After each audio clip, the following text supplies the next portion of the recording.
श्री सच्चिदानंद सद्गुरु साईनाथ महाराज की जय। जय गुरुदेव दत्त साईनाथ महाराज की जय। సాయి స్వరూపులారా, ప్రేమ స్వరూపులారా, ఆత్మస్వరూపులారా, అందరికీ నా ఆత్మీయ వందనం. మనం మన టెంబే స్వామి అని పిలువబడేటువంటి శ్రీ వాసుదేవానంద సరస్వతి స్వామి దత్తుణ్ణి కీర్తిస్తూ ఆయన నిరంతరం చేసినటువంటి దత్తస్తవం ఏదైతే ఉందో దాని గురించి తెలుసుకునేటువంటి ప్రయత్నం చేద్దాం. ఓకే. శ్రీ గణేశాయ నమః, శ్రీ సరస్వత్యై నమః, శ్రీపాదవల్లభ నృసింహ సరస్వతి శ్రీ గురు దత్తాత్రేయాయ నమః. దత్తాత్రేయం మహాత్మానం వరదం భక్తవత్సలం ప్రపన్నాత్రిహరం వందే స్మర్తృగామి సనోవతు దీనబంధుం కృపాసింధుం సర్వకారణకారణం సర్వరక్షాకరం వందే స్మర్తృగామి సనోవతు. శరణాగత దీనాత్త పరిత్రాణపరాయణం నారాయణం విభుం వందే స్మర్తృగామి సనోవతు. నా సర్వాననర్ధహరం దేవం సర్వమంగళమంగళకం సర్వక్లేశహరం వందే స్మర్తృగామి సనోవతు.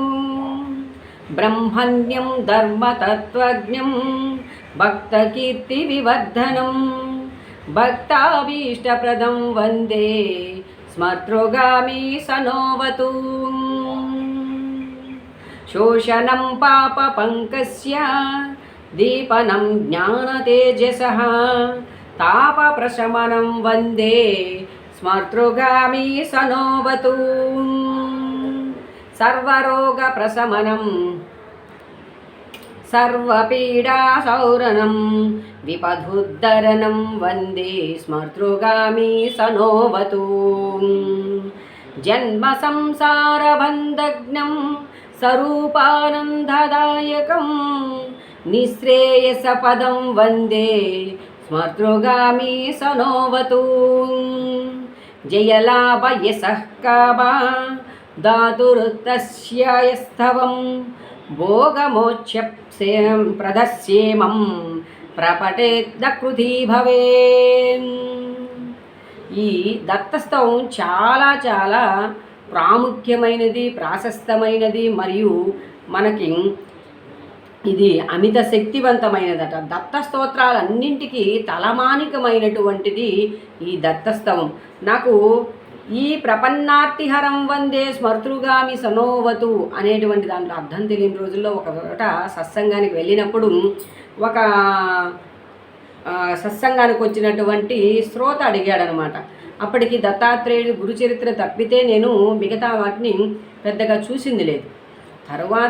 తర్వాత రోజుల్లో ఆయన యొక్క దత్తుడి కృపచేత, ఆ సమస్త విశ్వగురువుల యొక్క ఆశీస్సుల చేత అది నాకు చేరబడ్డం, దాన్ని ఒక వివరణ కూడా మనకి అందడం జరిగింది. దాని భావాన్ని తెలుసుకుందాం. దత్తాత్రేయం మహాత్మానం వరదం భక్తవత్సలం.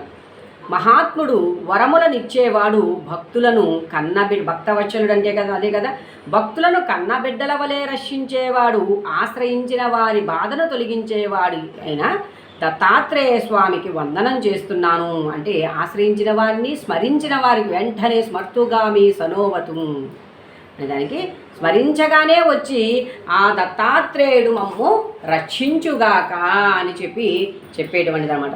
దీనజన బాంధవుడు, దయాసముద్రుడు, సర్వకారణాలకు మూల కారణమైన వాడు, సమస్త రక్షణలను ఇచ్చేవాడు అయిన దత్తాత్రేయ స్వామికి వందనం చేయుచున్నాను. స్మరించగానే వచ్చి ఆ దత్తాత్రేయుడు నన్ను రక్షించుగాక.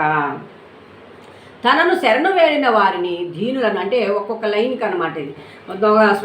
తనను శరణు వేడిన వారిని, దీనులను, ఆర్తులను బాధల నుండి రక్షించడమే తన కర్తవ్యంగా. అందుకే దత్తాత్రేయ యొక్క అవతారాలకు అంతటి విశిష్టత అన్నమాట.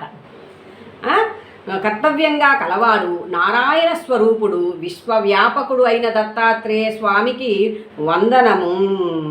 చేస్తున్నాను. స్మరించగానే వచ్చి ఆ దత్తాత్రేయుడు మమ్ము రక్షించుగాక. సర్వ అనర్థాలను హరించేవాడు భగవంతుడు. అన్ని శుభాలకు శుభకరుడు. సమస్త దుఃఖాలను నివారించేవాడైన దత్తాత్రేయునకు నేను స్వామికి వందనం చేస్తున్నాను. స్మరించగానే వచ్చి ఆ దత్తాత్రేయుడు మమ్ము రక్షించుగాక. ఇక బ్రహ్మజ్ఞానియు మరియు ధర్మతత్వముని ఎరిగినవాడును, తన భక్తుల కీర్తిని వర్ధిల్లజేయువాడును మరియు భక్తుల కోరికలను నెరవేర్చువాడు అయిన దత్తాత్రేయ స్వామికి వందనం చేయుచున్నాను. స్మరించగానే వచ్చి ఆ దత్తాత్రేయుడు నన్ను రక్షించుగాక. పాపాలనే బురదను, పాపనం శోషణం అని వచ్చింది కదా, ఆరో దానికి, పాపాలనే బురదను ఎండింపజేసేవాడు, జ్ఞానాన్ని తేజస్సును అభివృద్ధి చేసేవాడు. అంటే ఈ యొక్క శారీరక మానసిక దైవిక తాపాలు ఏవైతే ఉన్నాయో త్రితాపాలను నశింపజేసేవాడైన దత్తాత్రేయ స్వామికి నేను వందనం చేయుచున్నాను అంటున్నాడు. స్మరించగానే వచ్చి ఆ దత్తాత్రేయుడు మమ్ము రక్షించుగాక. సర్వ రోగాలను ఉపశమింపజేసేవాడు, సర్వ పీడలను నివారించేవాడు, ఆపదలను ఉద్ధరించేవాడు అయిన దత్తాత్రేయ స్వామికి వందనం చేస్తున్నాను. ఆపద్బాంధవాయ నమః, అనాథరక్షకాయ నమః, ఇట్లా ఇత్యాది నామాలు ఎన్నున్నాయి మన భగవంతుడికి. అలా స్మరించగానే వచ్చి దత్తాత్రేయుడు మమ్ము జనన మరణాలతో కూడిన సంసార బంధనాలను తెగగొట్టేవాడు, జీవుడికి తన నిజస్వరూపమైన బ్రహ్మానందాన్ని ప్రసాదించేవాడు, మోక్ష పదాన్ని అనుగ్రహించేవాడైన చిట్ట చివరికి ఏం చేస్తాడు, గురు సార్వభౌముడైనటువంటి ఆ దత్త పరంపర మనకి ఉండేటువంటి జీవన్ముక్తిని కలిగిస్తుంది. అంటే మోక్ష మార్గం వైపుకు తన బిడ్డలు నడిచేలాగా వారిని సంస్కరిస్తూ వస్తుంది గురుతత్వము. దత్తాత్రేయుడు స్మరించగానే వచ్చి ఆ దత్తాత్రేయుడు మమ్ము రక్షించుగాక. జయలాభ లాస్ట్ చిట్ట చివరి దానికి, జయము లాభము యశస్సులను కలగజేసేవాడు, కోరికలను నెరవేర్చేవాడు, భోగము మోక్షములను ప్రసాదించేవాడు అయిన దత్తాత్రేయుడి యొక్క ఈ స్తోత్రాన్ని ప్రతినిత్యము ఎవరైతే ఏకాగ్రతతో పఠిస్తారో వారికి సర్వకష్ట భయాన్ముక్తో, అలా సర్వకష్టముల నుంచి భయరహితులై ఆ మోక్షగామనులకి మోక్ష పదంలో అడుగెడుతారు అని చెప్తూ ఉన్నాడు శ్రీ వాసుదేవానంద సరస్వతి. వారి ద్వారా అందబడినటువంటి ఈ స్తవనాన్ని వీలైనంత వరకు, సాధ్యమైనంత వరకు చక్కగా పఠించేటువంటి ప్రయత్నం చేద్దాం. ఆ దత్తుని యొక్క కృపకు పాత్రులవుదాం. జై గురుదేవ దత్త.